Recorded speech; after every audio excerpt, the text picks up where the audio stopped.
Kalau bolak-balik matur, kitab Bukhari itu ashahul kutub ba'dal Quran. Jadi kitab yang sahih setelah Quran itu menurut jamaahirul ulama, menurut mayoritas ulama sedunia ini Bukhari. Kemudian nomor 2 Muslim. Itu dikarang dengan sanad yang otentik. Yaitu kayak yang ini hadatsana Ali siapa sampai dari Imam Bukhari sampai Rasulullah dikarang secara otentik, secara sanad, secara mata rantai yang solid, tidak al-qila wal qaul, tidak jari-jari. Itu terang. Nabi zaman Sugeng di akhir hayatnya itu sering ngendikan tentang al-fitan, tentang tragedi utawi prahara. Itu banyak riwayat yang bahkan Nabi itu pernah ngendikan saya dan kejayaan Islam itu hanya berumur 36 tahun. Itu sampai menghitung periode 36 tahun. Juga banyak riwayat yang bahkan secara detail saya mencium turba, di mana nanti cucuku terbunuh di situ. Apa kamu gelisah Muhammad? Iya. Kata Jibril, jika kamu mau saya tunjukkan di tanah mana nanti cucumu akan dibantai. Itu riwayat jauh sebelum Said Husain dibantai di Karbala. Termasuk riwayat-riwayat yang se-ekstrim ini.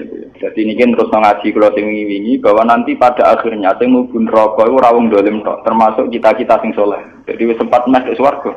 Wong pontok haudun Nabi berarti mendekati napa? Swarga. Bahkan bagian riwayat haudun Nabi itu fil jannah. Makanya kalau ini cerita, ini kamu salah paham tuh. Orang Khawarij itu soleh-soleh wong.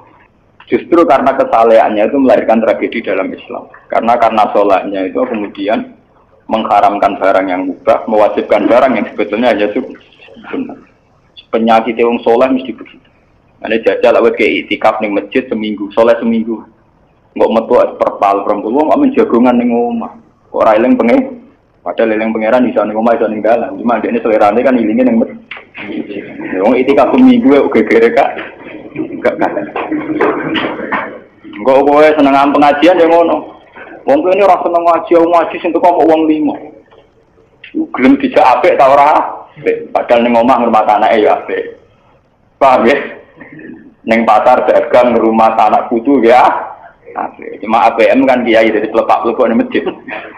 Tapi gara-gara pelepak-plepok ning masjid seminggu gegere tengah. Terus menfonis orang lain.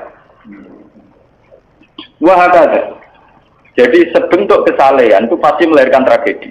Itu tadi, kamu iktikaf di masjid seminggu saja, kamu akan janggal sama orang-orang yang berkeliaran di jalan-jalan. Hanya kamu anggap tidak sebaik kamu. Apa nikmat Tuhan kalau di jalan-jalan terus? Kamu nyai di satu daerah yang ngaji 10, 20. Nanti kamu kecewa. Orang sini gak seneng ngaji, gak seneng kebenaran, gak seneng kebaikan. Padahal orang yang di rumah mungkin ngerawat anaknya juga ibadah. Gitu guys. Rawat keluarganya juga ibadah. Hanya karena dia tidak ngaji sama kamu anggap tidak ibadah.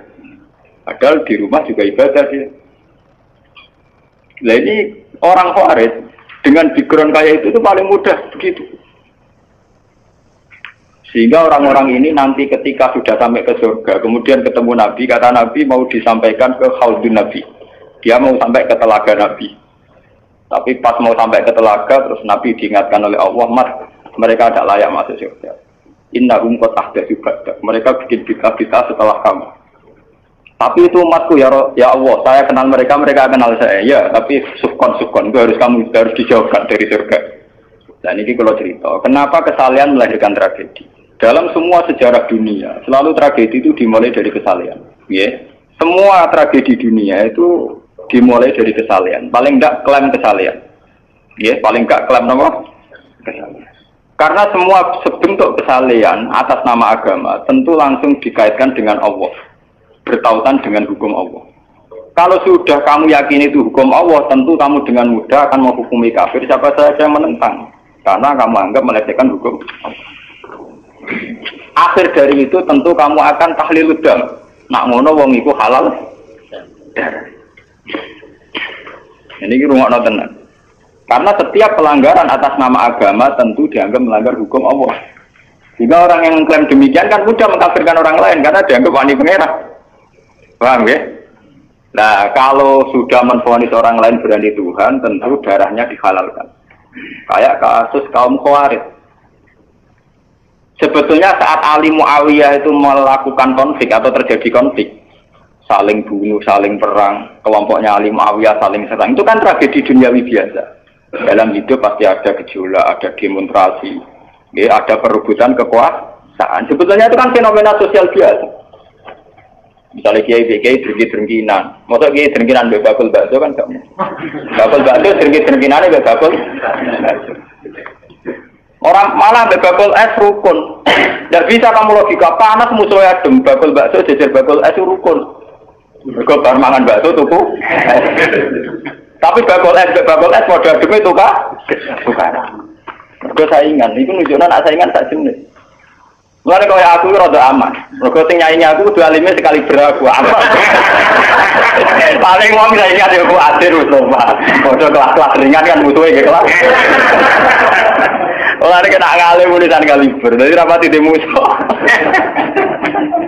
Ada ngalime kaliber terus fasilitas biasa. Wong rapati nyucu, wong rapati hormati, wong ape drengki apa? Wong kula yo mak turu temangsang ning kos drengki apa? Mun kula elmoni ya, dadi wong rapati drengki mun kula elmoni. Dadi ngalime kaliber fasilitas biasa. Wah aman.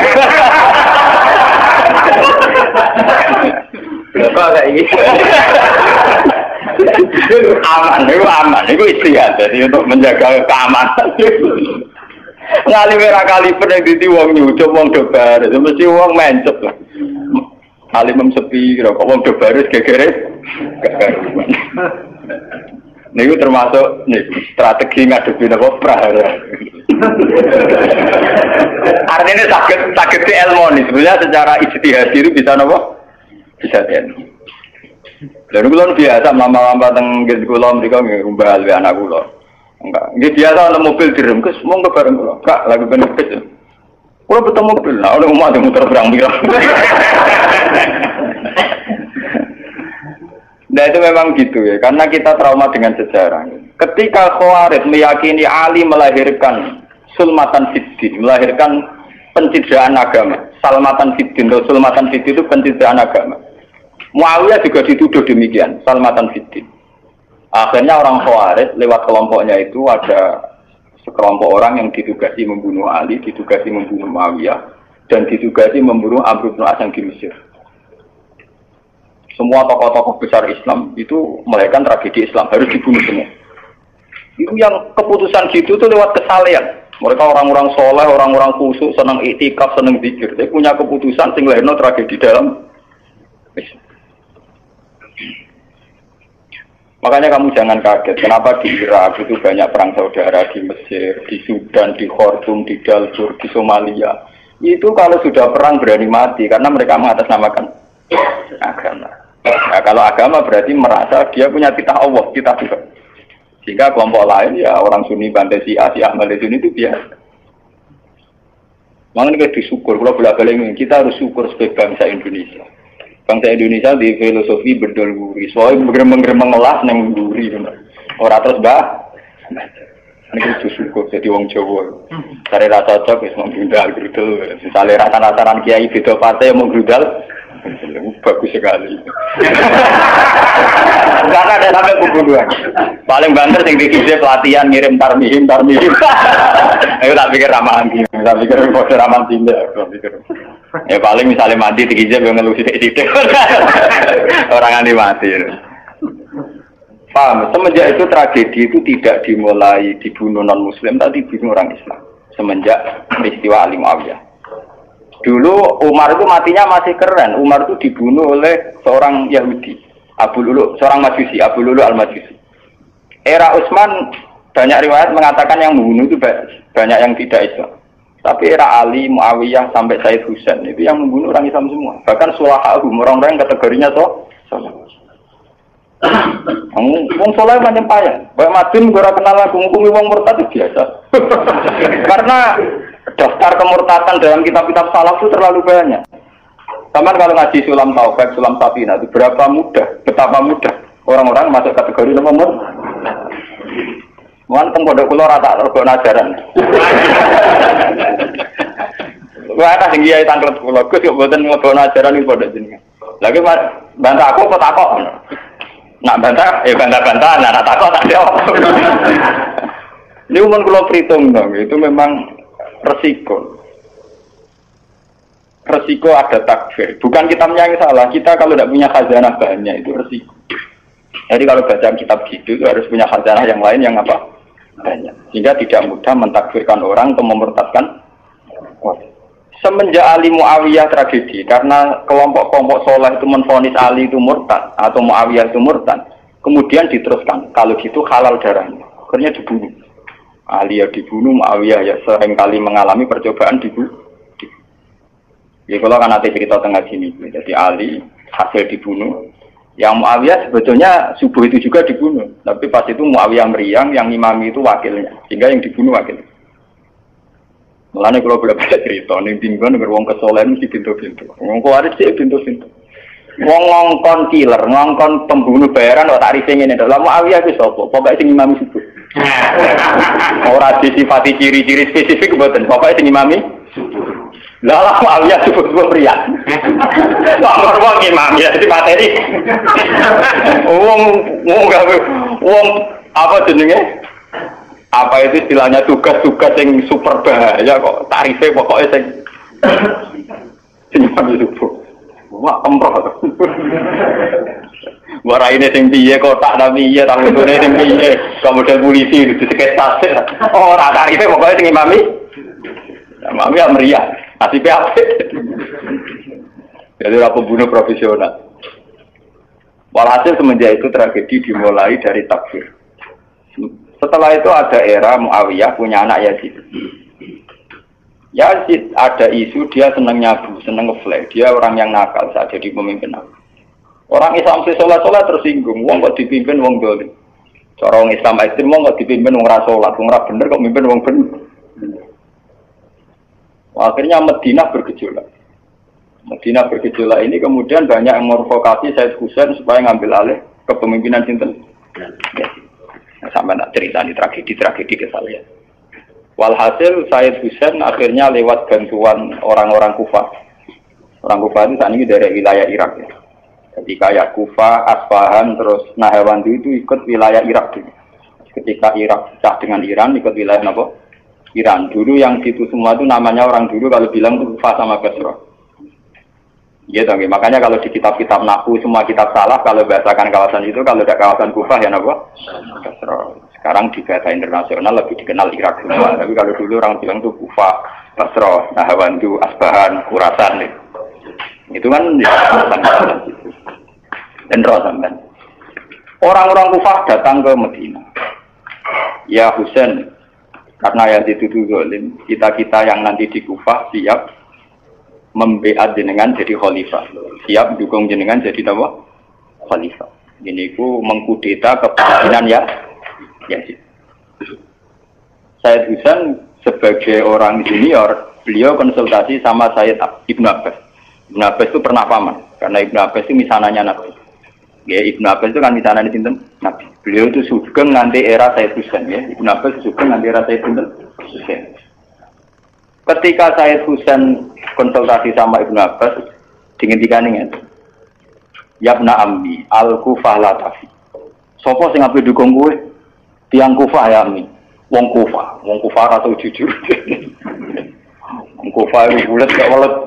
Al-Kufah la tafi. Wong Kufah nak janji atau nepat. Dulu kayak kawasan Kufah ini sampai kalau cerita sejarah, bin sampean roh. Kan tiap daerah kan terkenalan dewe-dewe. Ono daerah terkenal Bedol Guri, ono daerah terkenal Badroan. Ibu tenan ora tiap daerah kan terkenalan dewe-dewe. Yang repot terkenal Bedol Guri, ono terkenal kayak Madura Badroan, ono terkenal daerah. Oh daerah kono medhit kabeh. Nak kawin nang Sunda, wah wani wong lanang kan tiap daerah dia terkenalan sendiri-sendiri. Paham ya, karena perilaku budaya orang mesti ada ciri. Nah, itu di era itu Kufah itu punya ciri khas Al-Kufah la tafi. Wong Kufah mesti ora jujur. Tenang.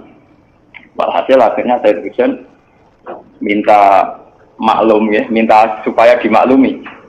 Ya Ami, saya ini sudah bertekad untuk menuruti permintaan orang-orang Kufah. Jadi meskipun paman saya melarang, saya tetap berangkat. Kata Ibnu Abbas, ya sudah kalau itu jadi keputusan kamu. Mulane Said Husain itu terkenal Said sing brengkel. Mulane kena dititeni. Said sing turunan Husain niku rata-rata brengkel-brengkel. Nggih, kados orang Iran itu rata-rata Saidnya Husain. Kados Abdul Qadir, kados Said Muhammad itu Al Hasan. Makanya kalau Said Muhammad itu Al Hasan rata-rata karena Said Hasan dulu itu yang punya keputusan amul ijtima. Jadi tidak mau perang. Sehingga era Said Hasan yang dikatakan amul ijtima. Tahun bersatunya umat. Era Husain betul. Walhasil wala-wala cerita Said Husain kersok dibawa orang Kufah menuju Irak. Pas sampai Karbala.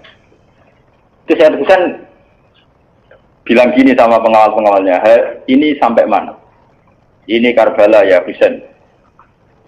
Saya Husain hadhihi karobun wa bala'un. Ini karobun, kesusahan wa bala'un dan tragedi ujian. Delalah pasukan yang dikirim Yazid bunuh Sayyid Husain ya pasti mudik Karbala. Dan itu yang diperingati orang Syiah di 10 Muharram yang disebut tragedi Karbala. Makanya bendera-bendera Syiah itu tulisannya ya Husain karena orang Syiah meringati hari meninggalnya Husain itu jadi hari suci betul. Dari besarnya orang Syiah itu hari tragedi Kabudut Sinten Husain, yaitu di Karbala. Nah kemudian versi cerita itu bulat. Kalau versi Sunni, karena sini model Kiai Indonesia, model versi Husnuzon, itu jari ini pengawalnya Muawiyah itu sudah disuruh bunuh, disuruh konsultasi saja. Cuma mereka overacting, bunuh. Sehingga dalam keyakinan Sunni bahwa Yazid itu tidak dosa-dosa amat karena tidak nyuruh nopo. Tapi nak cara Syiah, nyatane mata ini kok dikelah-kelah, mata ini ya mata. Wah semenjak itu terlahirlah kelompok Syiah besar-besaran. Siapa yang berbau Yazid, berbau Umayyah harus dibunuh. Kemudian dendam ini dijilmakan menjadi kelompok besar di dunia. Ini itu Syiah. Ngantos sama. Sebenarnya Syiah itu nak muji-muji kaya-kaya agama itu dimulai Husain. Yes. Wes ngono Husain adalah bin Ali. Jadi Nabi Muhammad idola sentrale Ali. Terus yang dianggap kesatria prajurit napa? Husain. Sehingga agama versi Syiah itu ya 3 itu. Muhammad, Husain, Ali. Karena referensi agama Syiah itu hanya ini. Ali zaman sugengnya Nabi ya terkenal pahlawan perang, terkenal kesatria perang. Husain ya kesatria perang. Sehingga orang Syiah tidak punya rujukan kecuali sejarah kesatriaan. Waktu Musa wani mati, kata Iran saat ini Ahmad Benezet, itu orang Iran perasaannya begitu, ngadepi Musa ya mati, wani mati. Beda perasaannya ahli sunnah, karena ahli sunnah ngidola ana sahabat sing kuno-kuno ya idola. Sing ora jelas ya napa? Idola. Wah, akhirnya sahabat macam-macam. Jale mati ngidola ana sahabat topo sing ana perang mirip. Terus Mustafa ngidola ana sapa sing ora jelas penting itikaf. Itu kelebihannya Sunni karena ngakui semua sahabat jika perilakunya variasinya banyak. Lho tenan iku boten kuyon lho. Karena variasi idolanya apa? Banyak. Jika orang Sunni buntuke ubit-ubit. Mungkin dak kebet. Mungkin dak ono sing ngene. Oh, pengamat itu ngamati salat ngono paling pusing, bukan ono sing standar. Salate Muhammadiyah, PKS, Salafi mesti standar. Carane ngono eno pusing. Dia ini terkenal alim. Allahu Akbar. Ono sing watwah, Allahu Akbar. Allah.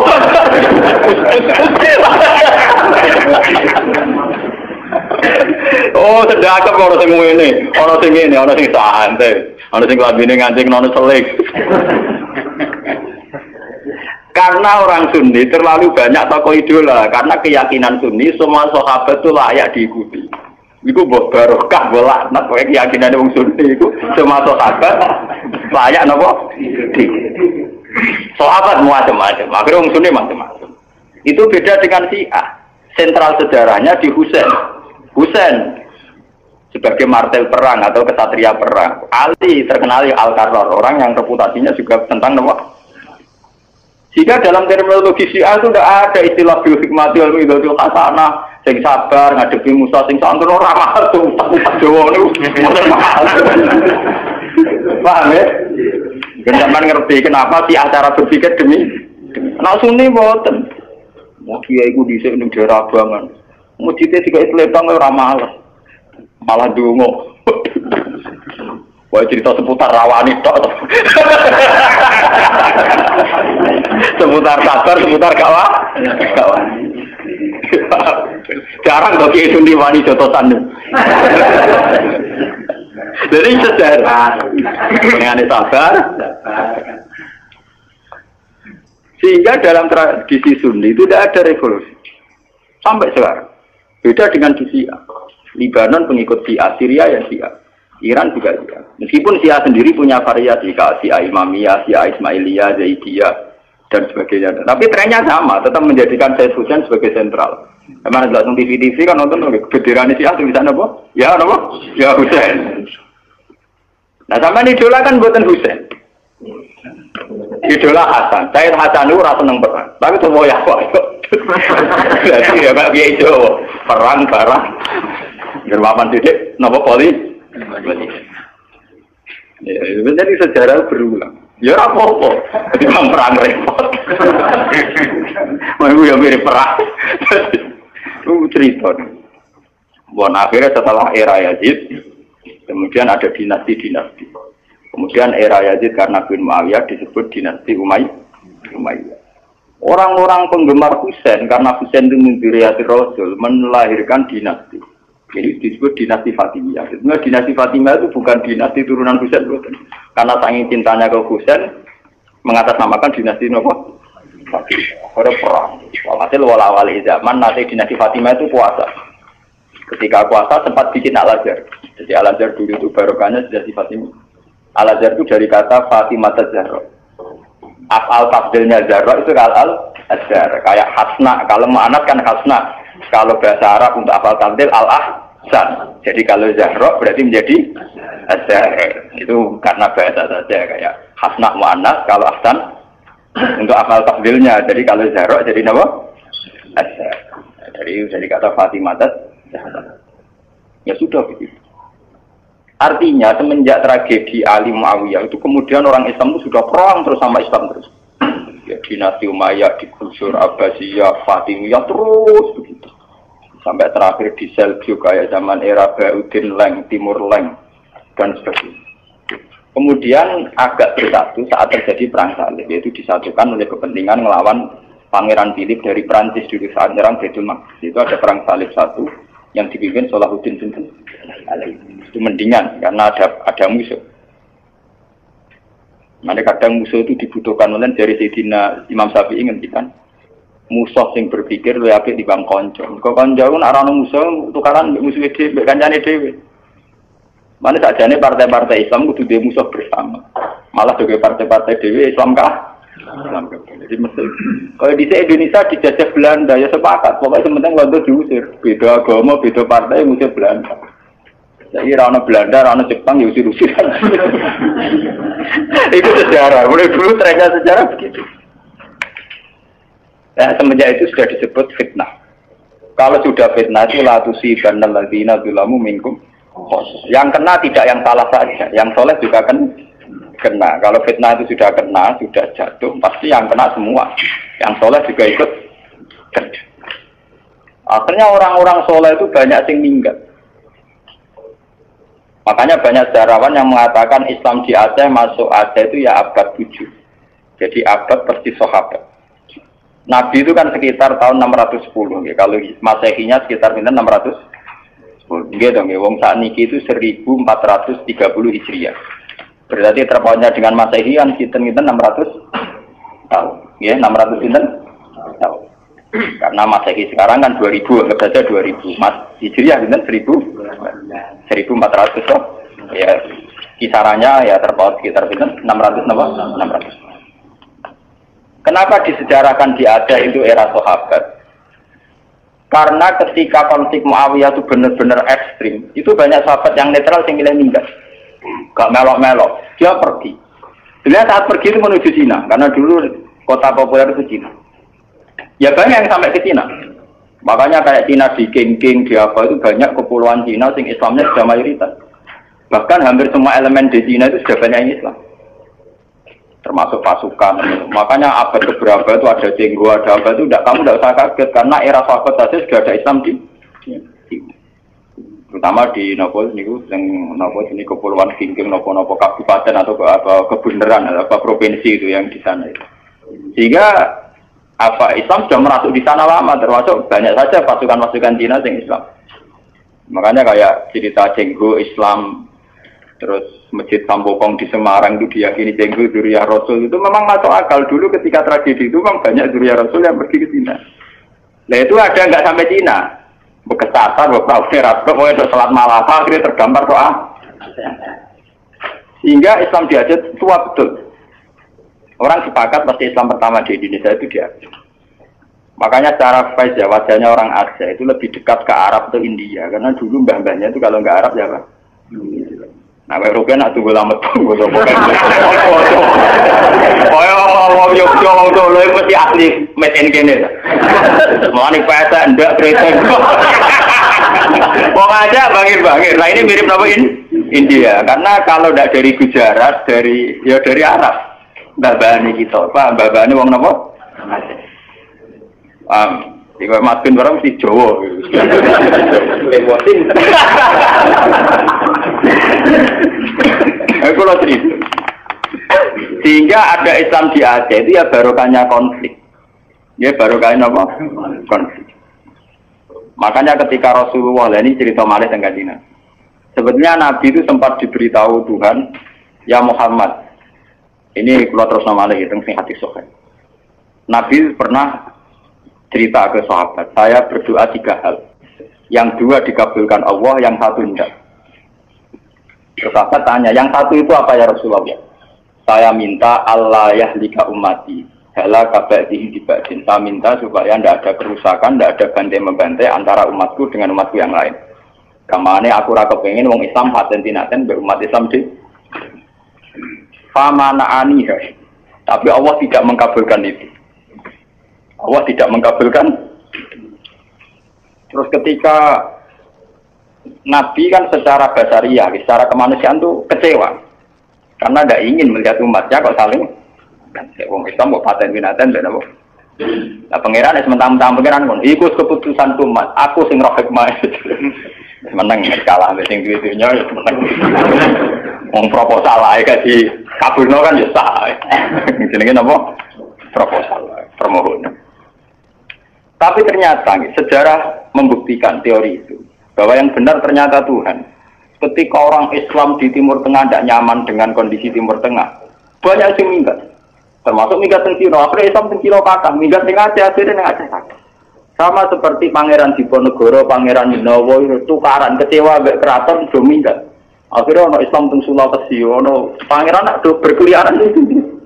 Berhubung wis dadi pangeran kan mental mimpine kan pancet. Akhirnya do gawe pondok, gawe gerak.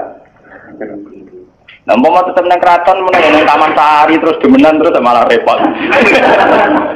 Nah, nang keraton nak penuh dengan kenikmatan. Membakar selir, pria punya selir, orang punya selera, dia punya apa? Artinya itu bukti bahwa semua keputusan Tuhan pasti mengandung hikmah.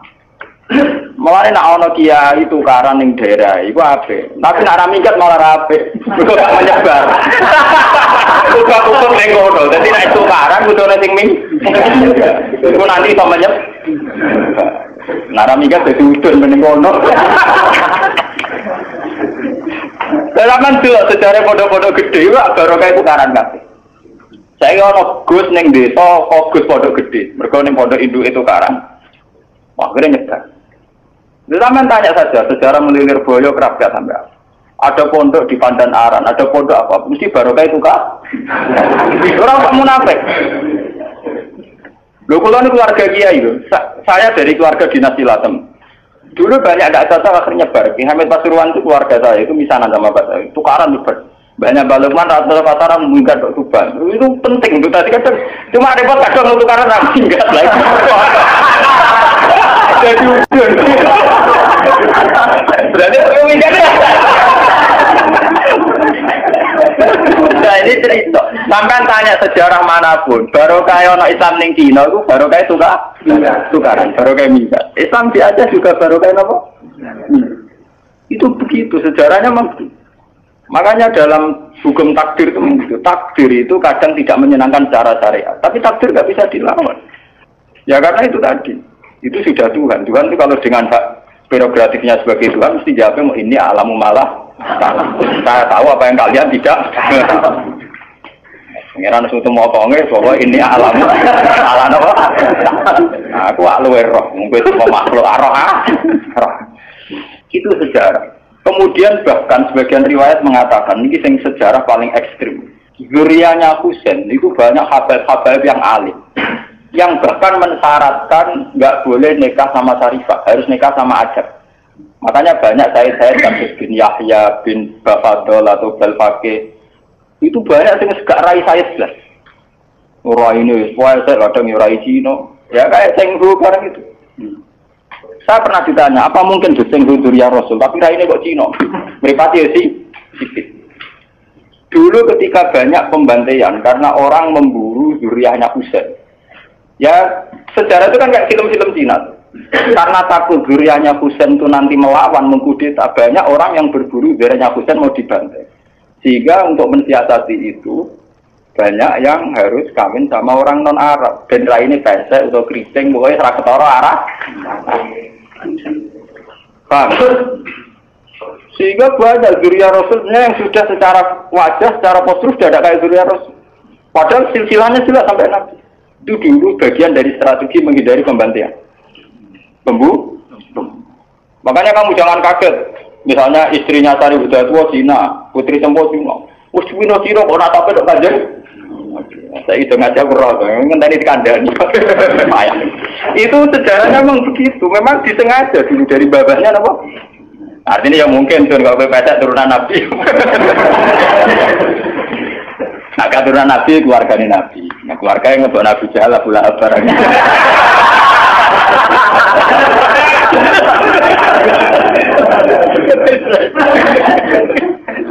Aku lalu ada di kiai sering dibantah baik kiai. Kalau akan darah ini ngaku coba gak sunat kiai coba. Coba sunat Nabi kok. Jadi Gus gak sunat karpet ya. Kon tak aku. Maksudnya jiran sih. Gak cara kowe Abu Jahal juban. Juban Abu Lahab juban. Ya iki juban ana Nabi tok Abu Jahal Abu Lahab napa? Lah sampean delok ning film-film Arab kok ngoten. Bajingane juban. Sisi baca ngene apa? Oh manene pakaiane. Lah nak salat itu kate Nabi mergo Abu Jahal gak to. Salat sunah Nabi yo salat iku. Mergo Abu Jahal gak tau napa? Juban Abu Jahal ngene apa? Agak deh. Orang dulu versi film, versi tenar apa podo. Lama lana gue misalnya Islam ukur, orang Islam dijahat orang Juban, kiai dijahat. Orang akhir orang Juban, akhir pola amal. Kau ada agak kena dulu film, orang Juban di kono. Zaman Juban di kono kok. Sebagai. Jadi tangan-tangan jiran ini bener, tapi nggak tahu cara nggak salah paham. Seneng kamu udah salah paham ya. Dari kalau cerita itu tragedi itu namanya fitnah. Tapi jangan kira kalau fitnah itu kemudian buruk, enggak. Makanya ketika Allah Taala wa nabiyukum bisyarri wal khairi apa fitnah. Semua itu hanya uji. Itu akan berlalu secara baik-baik. Tidak ada apa. Itu sudah sunnahnya Tuhan. Akan berlalu secara baik-baik. Jarang ana wong mapan mergo duwe tuan yang baik. Mergo nak tuan yang baik menina bubukan akhirnya bojaku cengeng. Apa wong disio-sio keluargane dadi wong kuat, wong mandiri akhirnya suka. Jadi ada wong suka baru kae disio. Jarang wong suka baru kae dinina bubukan. Itu nunjukno kadang di tuan jahat wis barokah. Mergo kersane pangeran, kita tidak mungkin nyari atmo jahat, wong jahat kok disariatno. Ini berapa orang yang mandiri mergo di sini si tonggo utang ra oleh ra dipercaya? Ya. Lho kowe ora usah nentang hikmah pangeran sing dudu ya coba tentang. Paham ya? Jadi drengki iku ya orang arah dadi syariat, tapi baru kayak drengki ya luar biasa. Nah, saiki konsumen itu baru kayak drengki kabeh, ana di toko, tambane drengki gawe toko, kabeh gawe toko, akhirnya barang murah. Mergo sing kompetisi akeh.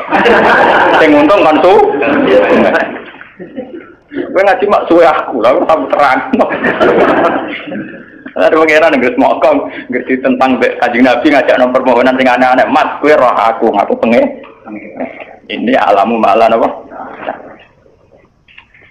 Makanya ngaji ini harus sampean menjadi tahu. Kenapa fitnah itu kita takut. Tapi ya jangan nganggap itu tragedi segalanya. Ini biasa-biasa mawon itu sudah sunah. Lah kenapa cirinya Allah tidak ingin bahwa umat Islam dibunuh oleh non-muslim? Ini wonten sejarah. Ketika Kanjeng Nabi minta itu tidak dikabulkan, kemudian sejarah terbukti demikian. Yaitu misalnya Ali dibunuh oleh orang Khawarij, Said Husain dibunuh oleh pasukannya ya. Terus sampai ke Demak Bintoro, Arya Penangsang mantine mbek pangeran apa? Sutawijaya napa sinten? Panembahan Cina. Ya begitu.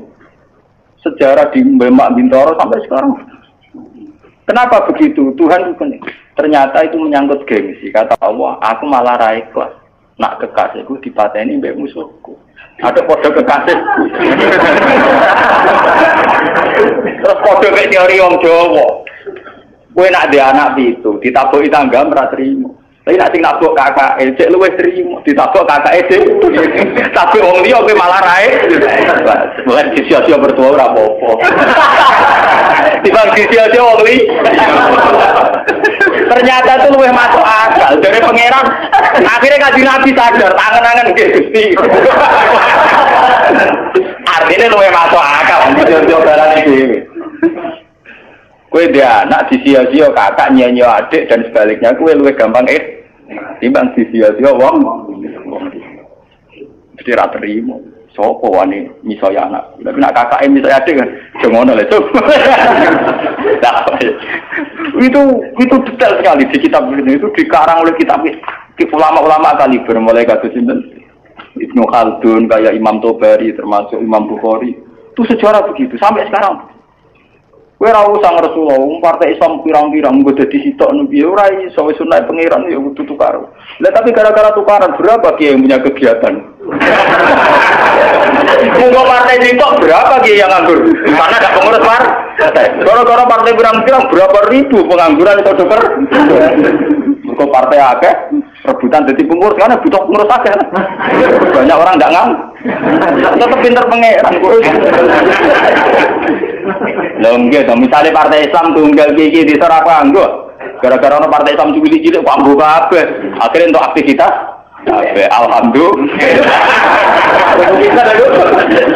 Tidak apa-apa, itu secara teori hikmah loh. Saya ngomong dengan kapasitas ulama loh, bukan gak ada kepentingan loh. Itu tidak apa-apa, itu ada hikmah.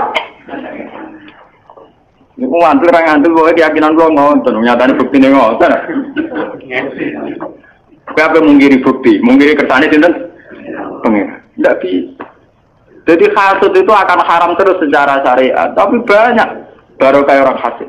Coba sekarang obat-obat yang mengandung borak atau formalin itu tidak ada yang orang soleh bongkar, mesti rival bisnisnya atau lawan bisnis.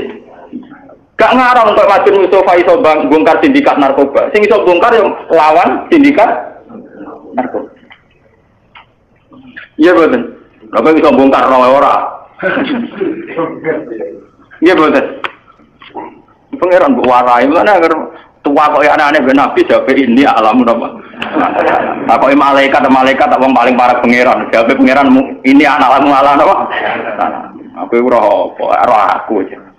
Itu bukti bahwa semua yang digedaki Tuhan itu pasti baik. Bahwa akhirnya tetap ada syariat. Misalnya hasud yang haram. Dengki di apa? Haram. Itu saya.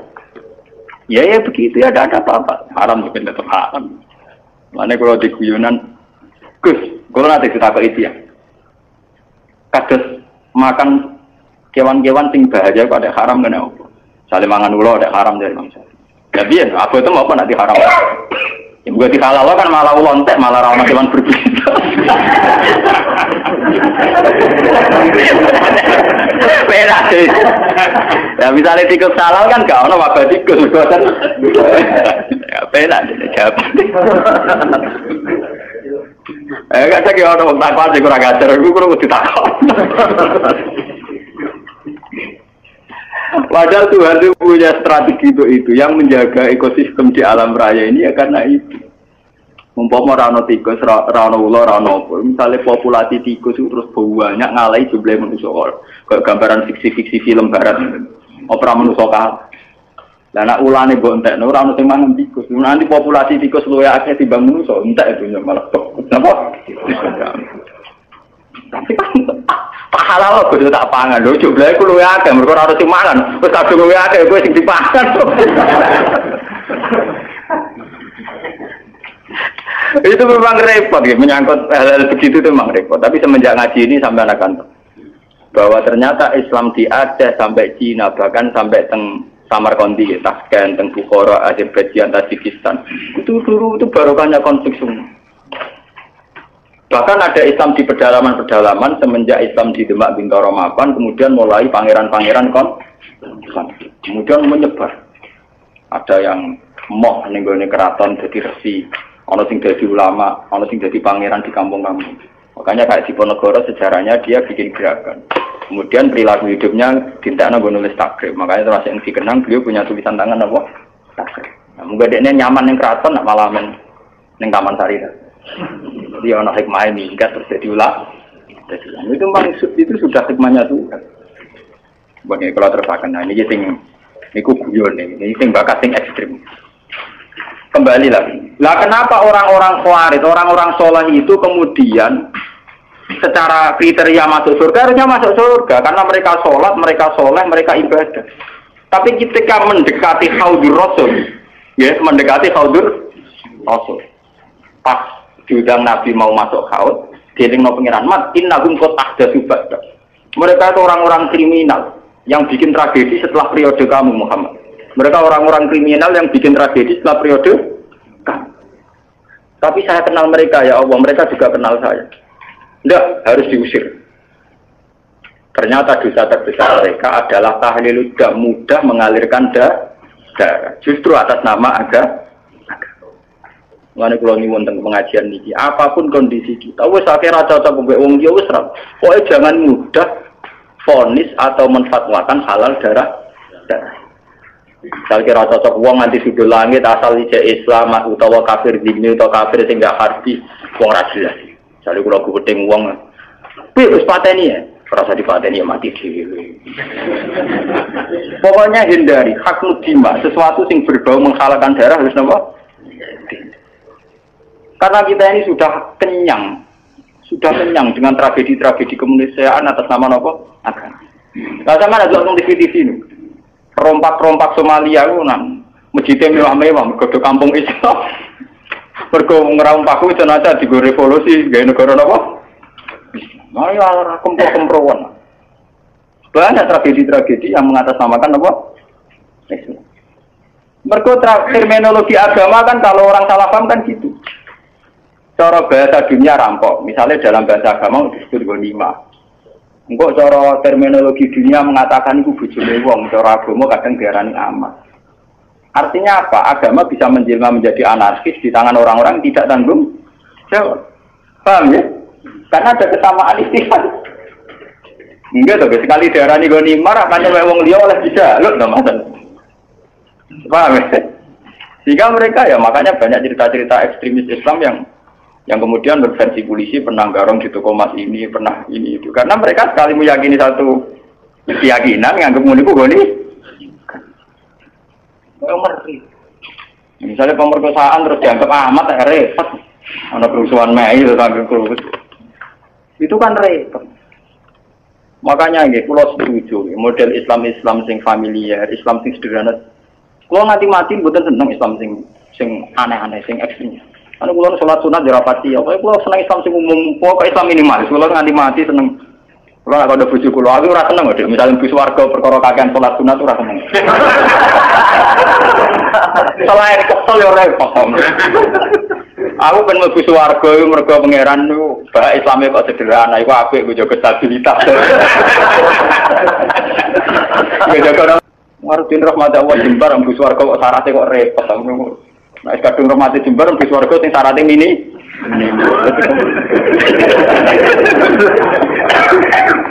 Karena kulon saja ini punya hitung-hitungan sejarah. Semua tragedi sejarah kemanusiaan dimulai wong-wong khusyuk.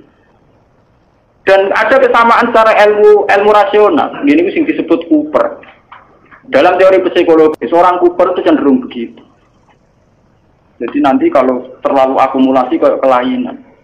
Jadi kayak nopo susu jadi paranoid, asal wong liya layak dicurigai, layak dibunuh. Itu orang-orang soleh. Ya karena memang secara kasat mata Ali itu melahirkan kegaduhan, Muawiyah melahirkan kegaduhan. Tapi kenapa fatwa mereka kemudian halal darah? Dan sampai kita akan ngalami tuh, misalnya Pak Guyuban Betawi mengusir Gus Dur ke Jakarta, terus siapa mau naburi Gus Dur dia itu kan ya selain tidak Islami juga repot. Kalau tidak cocok ngapain dibiarkan? Toh tidak usah dibunuh juga nanti mati misalnya kan masih bisa disilahi. Kan ada kebenaran yang mujma' alaih, misalnya kita sedekah, kita bangun negeri. Saya tuh sering konsultasi sama orang-orang begitu, saya tanya, kan ada kebenaran yang mujma' alaih, misalnya kita sedekah, kita ada. Ngapain cari kebenaran yang tidak mujma' alaih, yang tidak disepakati ulama? Misalnya kita bunuh si A, sudah tidak mesti benar menurut hukum Tuhan, atau tidak mendesak, apa ada cara di surga kamu harus bunuh orang itu? Jangan-jangan karena nafsu. Kan enggak mendesak. Nah kalau sampean tanya, tapi dulu zaman sahabat kan sering bunuh-bunuhan zaman perang. Perang itu beda dengan membunuh. Perang itu gentleman, ada depan. Dulu sahabat ngadepi wong kafir ada depan. Nah kalau membunuh menikam dari belakang itu udah perang, udah bunuh-bunuhan, kamu bunuh sepihak. Wong lagi kongkol-kongkol kok patahin. Ada tunggal, mana depan gerawaan nih. Perang itu kan ada depan. Makanya yang dialami Nabi dan sahabat itu perang, bukan membunuh. Meskipun efek dari perang membunuh. Ya, tapi membunuh tanpa perang itu kan gak gentleman. Sampai wong pas ngaji ini dibom, mau wong pas kongkol ini gone warung nopo, itu kan sepihak tuh. Nah perang kan ada. Meskipun efek dari perang bunuh, ya. Dia membunuh beda dengan perang, paham? Itu beda sekali. Nah kalau orang Khawarij itu gentleman harusnya nantang Ali. Ali kamu itu salah, coba perang tanding sama saya, itu fair. Enggak ngenteni sholat subuh. Bahkan riwayat baca pas sholat dikira rawani ngenteni pas sujud. Umpan nemen oleh nyolong tuh. Gitu kita riwayat pas nopo. Itu kan betapa ada gentlemannya, enggak kesatria. Sholat sinala yubir mata ini musuhnya pas perang loro tiba ditabak nose. Engkau naik semari perang tanding bener. Saking kesatriannya kan. Dia tuh cerita Pak. Dalam cerita kesatria kalau perang yang satu pedangnya sudah jatuh, nggak diteruskan bunuh kan? Karena tidak kesatria punya pedang melawan yang tidak punya. Dia tuh. Ini harus jadi sejarah. Nah, orang-orang melahirkan bid'ah terutama yang sampai tahlil Islam ini yang dimaksud Nabi innahum qatahdatsu ba'da. Mas wong ngono iku ora perlu mlebu swarga, mergo bikin bid'ah sing parah. Ini ku melahirkan apa? Tragedi kemanusiaan. Niki kalau mau tentang sarai, tentang Fathul Bari, jadi bid'ah di sini bukan sekedar bid'ah kados tahlilan ning kuburan, itu bid'ah ringan. Umpama masalah tenan ya orang nganti mlebu neraka. Itu bid'ah ringan. Itu kelas ringan. Ini yang di sarah-sarah bid'ah ini itu bid'ah yang sampai tahlilut. Dunger, ya itu kayak yang dilakukan Khawarij. Makanya nggih kula wingi ditamoni kiai-kiai, kata kiai Rembang sing sowan kula tanya. Gus, Islam teng Indonesia cara jenengan piye? Aku jawab, wah Islam Indonesia yang terbaik ya, di dunia yang terbaik. Meskipun ya tidak jelas tapi ya terbaik. Artinya ra jelas itu patokan cekak nganggo pakaian minim nggo rukun ning masjid damai. Lah cara wong Timur Tengah janggal, pakaiane ra Islam kok orang masjid. Engko ning masjid lagi 3 rukuwe bar kok dicoplok meneh patokan cekak lah sing tak lanang kiai ini tak ustaze ora keberatan ben ngono. Anggap ae semandang. Mereka lagi ini ditakoki, gitu kok dagang untuk gur itu kan buka aurat di depan umum. Tapi kan sholat, apik toh. Yang penting kancane orang keterucut di apik awake lah itu keterucut. Itu aslinya. Tapi di Indonesia itu baiknya Islam yang saya katakan terbaik. Kita ini tidak punya tradisi kalau tidak cocok dulu. Itu tradisi terbaik Islam gitu. Saya rasa cocok PKB kayak partai D, rasa cocok P3 kayak partai D, rasa cocok pondok hidup kayak pondok, rasa cocok jamaah Toriko apa kayak jamaah D. Jadi variannya itu ringan kan. Dan itu melahirkan berkah, akhirnya ono tes berkeliaran di pakanan dan sebagainya itu tidak apa-apa. Gue kalau ngomong jujur itu bagus. Kalau di Timur Tengah tidak ada. Yang namanya kelompok Kurdi ngelawan Saddam ya bunuh. Saddam merespon Kurdi juga. Ikhwanul Muslimin di Mesir juga begitu. Di Khartoum, di Sudan, di Darfur, di mana-mana begitu. Di Somalia begitu. Islam Indonesia boten. Nah kalau ngerti kandani tiang Gus wonten kiye boten terjenengan. Nah wong Indonesia to nggih wah cocok ya. Paling bermanfaat. Data le rata to wong Kurdi. Nggih to yo to Muhammad. Itu ngeri. Yasir Arafat itu punya menulis buku. Yang semangat bunuh saya itu bukan sekedar musuh-musuh dari Israel, tapi dari kelompok Islam garis keras itu ya semangat sekali ingin bunuh. Nah, itu tulisannya Yasir Arafat. Ya kita memang nggak antian, tapi tidak bisa jadikan model. Kita respect sama perjuangannya Hamas, Ikhwanul Muslimin. Dalam banyak hal mungkin kita cocok. Tapi itu tetap kita punya budaya sendiri. Ya kita punya budaya apa? Ini budaya yang geremeng ini. Daripada ada diusir, geremeng rapopo. Teman-teman gak mati? Gak mati. Tidak apa-apa. Kalau mau catat sarah-sarahnya. Semua bentuk hak nudima, semua bentuk pencegahan terhadap aliran darah, mengalirnya darah itu harus dibela. Dan itu syariat Islam tertinggi. Buktinya Rasulullah ketika ditawari kafir Quraisy untuk damai dikenang sebagai sulhul Hudaybiyah. Berarti Nabi kalau perang sudah mentok, tidak ada perdamaian, tidak ada perjanjian. Selama masih mungkin tuh Nabi tidak senang. Makanya ketika kafir Quraisy minta satu perjanjian ya dituruti sama Nabi sulhul Hudaybiyah. Dulu ketika di Madinah ada piagam Madinah juga dituruti. Jadi perang itu sudah mentok. Islam berusaha semaksimal mungkin supaya perang itu tidak ada, pertumpahan darah tidak ada. Jika dalam fikih ada disebut kafir zimmi, kafir mu'ahad, kafir mustakman, itu orang-orang kafir yang nggak boleh diperangi karena statusnya tidak harbi. Fikih itu hanya membolehkan perang sama kafir yang memusuhi Islam. Makanya ya waktu ruhum ya kalau mereka merangi waktu ruhum memang itu akhirnya. Makanya waqatilul ladzina yuqatilunakum, perangi mereka yang merangi kamu. Tidak ada di Quran qatilul kufar, tidak ada. Perangi alladzina yuqatiluna. Maksud baiknya jelas perangi mereka yang merangi kamu. Nah, tapi kemudian Islam didangkalkan perangi orang kafir itu tidak ada. Yang ada perangi mereka yang merangi kamu. Dan usirlah mereka yang mengusir kamu. Wa akhrijuhum min haitsu akhrajuhum. Itu jelas sekali aturan lainnya apa? Sehingga disebut perang karena berhadapan-hadapan, bukan bunuh nilai.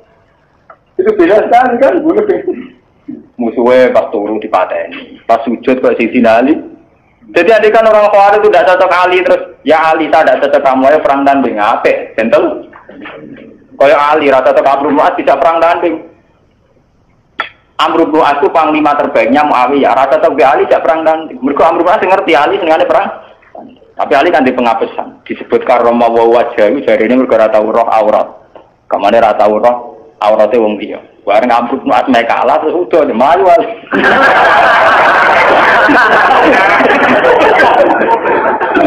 Ya nanti tahu deh, gue tenang orang. Tapi dari kota pulau kurang ajar, hati nggak terus. Lah ini kok pelani bergabung, roh Abu Bakar sudah tahu roh. Berarti tetap tahu roh. Maju bergodane roh, berarti ya tahu roh. Tetap tahu roh, gue terakhir itu arah roh.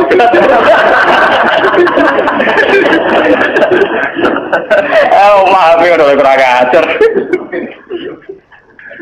Tidak sampean biar tahu kenapa. Ini kan biar sampean tahu kenapa orang-orang soleh yang sudah dekat sama Khaudur Rasul ini kan sudah dekat, sudah sampai ke Khaudur, tapi sama Nabi mau ditarik. Ayo ikut masuk. Terus sama Allah dicegah jangan boleh ikut. Karena mereka melahirkan tragedi setelah kamu mas. Yaitu tragedi itu dimulai setelah kabudutnya Sayyidina Ali, Amr bin As. Ya, diteruskan kabudutnya Sayyid Husain. Ya, habis itu terus sampai periode Timur Leng. Timur Leng malah lucu meneh. Pidato teng kene sakniki teng Konstantinopel ya, daerah kawasan Turki, kawasan dene uga negara Islam, mantan budak. Mulane ora ana pemimpin sejati kecuali sangka keluarga budak tong biasa. Ora ana pemimpin sejati ning perang kok keluarga priyayi. Mergo mrene dhisik wong priyayi ora pati wani mati, kena riwe iki cerat-cerat. Anak mantan wong cilik kena peso ya biasa ditabuhi wong ya napa? Ya, penting nek dadi tokoh. Mergo nekate gak karu.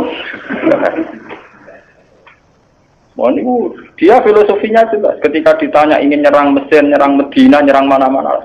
Sebagaimana hanya ada satu Tuhan, juga harus ada hanya satu raja. Islam. Untung dia sungkan ambek Ibnu Khaldun. Jadi dia itu satu-satunya raja yang kepengen negara Islam sedunia. Rojo Dewa dikirimi surat, agar gak melak afiliasi dengan kerajaan dia diserang. Periode Timur Leste. Ya semua kerajaan dulu memang begitu, kayak Majapahit, anggar ono kerajaan kecil disurati, melok utawa diserang. Nah melok ya terima jadi kadipaten. Nah ra gelem melok di. Ya Timur Leste ya begitu. Nah, dia yang sungkan hanya sama Ibnu Khaldun. Jadi Ibnu Khaldun itu menangi tragedi-tragedi perang. Dia konsultan. Itu begitu di mana-mana begitu. Kerajaan Islam begitu. Nah tragedi perang ini dianggap awaluman sana itu Yazid. Karena yang membunuh sinten, Sayyid sinten, Husain. Nah, ini balik yang cerita Syiah. Karena Syiah itu kecewa dengan selain Husain Ali, maka dalam khazanah Syiah, dalam idola Syiah itu hanya ada cerita-cerita tentang kesatriaannya Sayyid Husain. Makanya di otak orang Syiah kalau ngadepi Amerika ya perang, ngadepi mana perang karena mereka tidak punya khazanah referensi sahabat yang lunak kuno, sahabat yang apian, ora dulu mesti orang mereka kuat seraka aku. Orang apa? Paham ya? Terus kaum-kaum Khawarij ini karena mereka soleh, ini sudah dekat ke surga. Ya, terus sama Allah diingatkan, Mat, mereka tidak layak bersandingan dengan kamu. Innahum qad ahdatsu napa? Nah, lewat ngaji ini sampai kuro kairo, ahdatsu itu bukan sekedar bid'ah kayak tahlil, kayak klaimnya Wahabi itu. Kalau Wahabi itu berlebihan. Masa wong ziarah kubur dihukumi syirik, wong tahlil dihukumi apa? Nak cara kula, itu menghukumi syirik itu yang ekstrim lah. Dosa besar yang ekstrim kayak bunuh. Saya berani bersumpah. Saya itu kalau selain bunuh itu kula masih, kalau bunuh itu memang ngeri itu. Satu orang punya keluarga. Mulai cilik di rumah gede-gede bupati ini. Mulai di Nabi Sufu dia pinter. Nabi Sufyan itu Nabi Sufyan jenenge Hindu. Itu nak kurang ajar pol. Kita ngunyah-ngunyah jantungnya saya sinten. Ini pas ketemu Nabi pas satu Mekah nih. Mas, aku ben Islam damai. Aku mau perang ya. Gue lagi impas Mas. Aku mateni dalam pirang-pirang dia mateni balaku pirang-pirang. Ini orang Arab dulu itu terus mengembangkan satu pegangan hidup Islam nurabbihim sigharan wa qataltumuhum kibaran. Lha cilik tak rumah tak timang-timang gede-gede kok paten. Sebab itu dosa membunuh harus kita anggap akbaril kabair karena logikanya kan nurabbihim sigharan wa qataltumuhum napa? Cilik digolekno bedan dukun ditimang-timang kena nyamuk era oleh. Arah kelar tuku susu direwangi adol beras, direwangi utang-utang tong. Gede-gede dipah. Mau perkara ziarah kubur, perkara bidah ngono wae. Iku beno wae. Ndak nganti-nganti apa tok. Paham ya? Sesat tahu lah misalnya karep kula nu yo dihukumi sing ringan. Nah, misale ra cocok, misale kelompok Wahabi apa Salafi apa ora cocok ziarah kubur anggap orang kurang kerjaan kan ringan to. Hukumi ngono apa abote. Kita dihukumi orang gak jelas. Ora ana hukumi ku sirik. Yang kula sering nanti cerita nang kanca kula nu wong alim iso maca Fathul Mu'in niku mara Mekah. Tok kantor imigrasi tasih konangan nggo kitab Sawarikul Anwar, kitab Wasilah Muhammad. Enggak cara Wahabi ya sirik. Niku kitab tidak polisi Wahabi. Bariku dilebokno kantor, kon maca syahadat. Wong alim iso maca kitab di syahadat meneh. Aku lagi gugus tak urip-urip maca syahadat gak ikhlas. Dibatik, kenapa? Islam mulai buai maca kitab cuwagis dibaptis kan maca apa? Mergo dianggap nih. Lah kok ora tak waca wis tak gelo. Ayo foto data tuh gelo. Dene mati ra urip. Bali kula nak dihukumi, kula sering takoki tiang-tiang, Gus hukume ngaten. Wingi tangga kula wonten teng Kabundut. Kula akan nyolati teng musala kula nggih. Keluargane teng ngene lha. Mudin sing tukang ngurusi jenazah mudin. Sowan Gus. Kula mudine tuwa, sering tak Gus. Senengane ngentor wong mati gak gelem mati.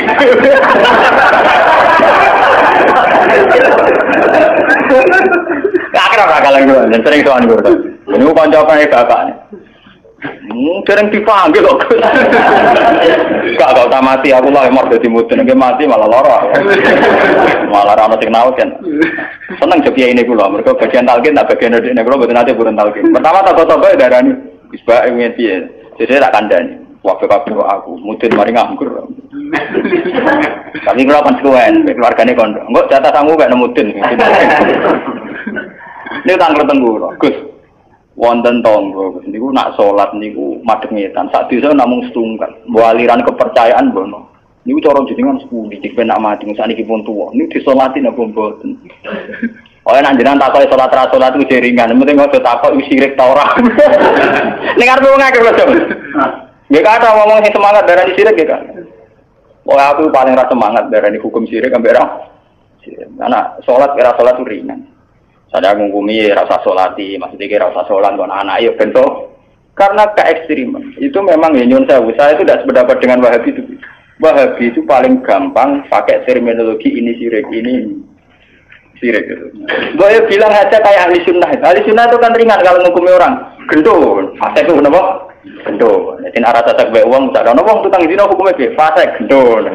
Misalnya uang tukang garam penjahat, dan kayak itu gampang. Wong tukang dino, wah BTS lonte, pokoknya dia mau ngomong sirik, akhirnya di istilah wadah, malah ada sunat stoknya istilah wadah.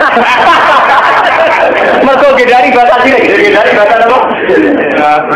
Oh, PSK, oh lonte, jadi hukumnya apa? Ya lonte orang hukumnya, hukumnya apa? Wong tukang maling penjahat, wong tak jelas itu. Tapi boten, pokoknya dosa sirik, kamu dosa apa? Sirik. Padahal lagi dihukumi sirik, itu keputusannya Tuhan ekstrim. Mergo inna wa la yaghfiru ayyushraka apa? Taruhane sirik dosane ra kena disebut. Lah nek dihukumi liyane sirik kan mlebu wae biru maduna. Lumayan. Lari jawab ngoten. Nek sampean takokane urusan salat cara salat, iku tak jawab gampang. Nek keyakinane sampean ra gelem nyolati ora usah salat. Buatan kesekolah harus jenengan, nah jenengan dimenyolati kalau nggak nyolati nak pesen, nah kan ringan, nah ringan cocok kok. Pokoknya aku jadi kiai yang fatwane yang bagian ringan. Aku tadi nak teng daerah-daerah saya kadang misalnya sisa-sisa aliran Darmagando, aliran Kejawen, macam-macam atau sekuat atau sehingga setelah ada Islam pun ya masih banyak. Dulu itu kayak agama Shinto di Jepang, terus di Iran sendiri ada Ad-Dajirda, ada agama Ahroman Yazdan itu dulu kan menjadikan matahari itu tolok ukur karena matahari itu adalah dianggap sinar dunia. Makanya sejarah Ibrahim melawan kemusyrikan yang kaumnya Falamaro Asamsan apa? Bazikotan melawan penuhanan matahari. Nah dalam teori kayak di Jepang di mana-mana itu kan matahari dianggap sentral sehingga dulu itu ukuran sholat itu yang ngadep matahari atau tidak. Ini sejarah, paham ya? Karena matahari dianggap sentral, dianggap kayak semi Tuhan sentral ya. Sebab itu ngendikane Nabi ojo sampai sholat ketika matahari baru terbit. Juga jangan sholat ketika matahari mau terbit. Saking susahnya Nabi melawan tradisi mendewakan matahari. Sampai Nabi ngendikan fa inna huma qarnas syaitan. Fa inna hatatlu qarnas syaitan. Karena sudah mendarah mendaging dulu orang ketika periode sebelum Masehi sampai setelah Masehi menganggap matahari itu sumber sinar, sumber segalanya, sumber kehidupan. Sehingga dulu orang itu kalau orang Arab niku malah kan orang Arab ku nak ngitung iki kanggo srengenge. Iku ketok nak wong Arab yo jahiliyah tenan, jenate sirik tenan. Orang Arab tuh kalau darani timur itu kan masyrik. Nak darani kulon masyrik. Terus nak darani napa mriki budi? Kidul. Kidul iku napa janubi. Napa? Janubi. Sing kiwa napa? Simas. Iku nunjukno nak kemungkinan apa dalam otak orang Arab itu bayangan wong madhep ngetan. Sehingga ukuran itu begitu, masyrik, maghrib, terus ini apa? Mereka umpama bayangan wong Arab itu madhep ngalor tong itu jadinya enggak begitu. Kok balene iki. Umpama wong Arab bayangannya madhep ngalor ngeten maksud lho. Itu kan berarti sini itu kena masyrik, sini kena maghrib. Tapi wong Arab kan carane ngukur kan begini. Jika sana punya nama masyrik, sana punya nama maghrib. Terus ini tuh tidak punya nama. Namanya ini Janubi sama apa? Intinya orang Arab kan bayangannya kok nama sebulan ngadep metan itu kami belum maksudnya. Artinya mereka menghadap matahari kan? Lah menghadap dalam sebelum ada agama tentu dengan arti nyembah atau mendewa. Paham ya? Paham ya? Itu sejarah. Jadi nganti bahasa Arab ketok dimulai kok bayangan wong padha nyetan, ya kadhe pinter. Mulane Islam antipati ana salat kok. Wae medune srengenge utawa wae surupe. Utawa wae srengenge ning tengah. Lho nabi sing dilawan ku ukuran srengenge kan. Kau oleh salat pas srengenge metu. Surup ya ora oleh. Pas ning tengah-tengah. Ya. Mana kalau seneng kalau kepada ulama itu aku sing rapati sholat tiga. Aku semangat tuh malah tengah itu aja nggak tambah. Mungkin kalau hitung, aku nih kadang-kadang pada dia ini tak hitung, secara syariat nabo, tak hitung, dasar cocok. Ini pun nunjuk betapa yang namanya matahari itu dianggap sentral. Jika sisa-sisa aliran-aliran kepercayaan yang dewakan matahari itu banyak. Ini bersamaan roh sejarah. Sebab itu Nabi juga melawan dengan cara itu. Zaman Nabi Ibrahim ngoten falamma asam sabaji wa tangqala hadza rabbi hadza akbar. Ketika era Nabi Muhammad ngaramno salat fil awqat al makruhah, batasannya matahari semua. Alasannya Nabi napa? Fa innahuma tatlu'u qarnat. Iku bareng ngambek selerane setan. Cara iki iku ana manane iku pas setan ngetokno sumune, ngetokno kedikjayaan. Jadi setan memprovokasi manusia. Delok oleh pentingnya matahari. Delok oleh betapa matahari menjadi sentral kehidupan. Delok oleh matahari sebagai yang segalanya. Nah, karena matahari itu diposisikan demikian oleh wasa itu setan, orang terus menghadap matahari. Pas menghadap karena belum ada agama tentu dengan arti menyembah atau mendewa. Nah, Islam itu jangan sampai mirip-mirip kayak. Lah caranya mirip belas. Oh coba sholat, ada gue ngopi dan nggak empuk pokoknya. Paham ya? Jadi orang gunanya santri-santri yang gereja rokokan. Ben caramu yang haram Allah. Mau haram liane ya kira. Cara baca pulang lah terus. Pulang tetap rokok. Lah dari mui rokok haram, malah gue sing haram rokok tok bodoni yo haram dong itu. Wis biasa gue ngawari haram. Wah, malah parah. Sing haram ra iku tok. Pak, ya kan aliran-aliran sesat itu Pak. Paham ya, jadi lewat ngaji ini sampean ngerti. Jadi saya mohon ya. Kalau ngaji bertaruh tenan di depan Tuhan, kalau istikharah, kalau pikir, kalau bikin paket ini, kalau istikharah, kalau pikir. Memang bid'ah itu tinggal satu saja lah, kita harus jauh, yaitu gampang tahlilut. Terus tak sampai standar mengelah. Nara cocok di gremeng itu ngerasani ngajak bola-bola, sing ringan-ringan. Kali rasa cocok bertua mandu, wah rasukah, ora jelas, itu kan ringan tuh. Saya ambek kiai partai ini itu, maksudnya piye kok meleh partai? Maksudnya raja, saya raja lah orang ngelakoni kan jelas. Kamu sing ngelakoni ya jelas hitung-hitungan itu.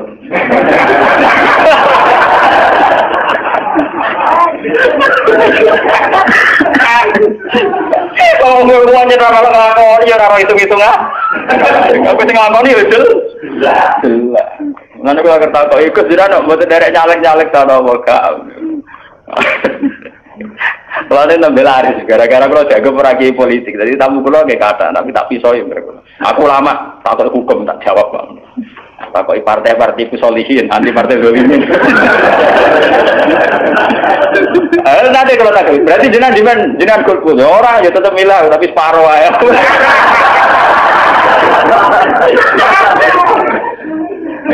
Tahu? Separuh. Kontrol terus nage.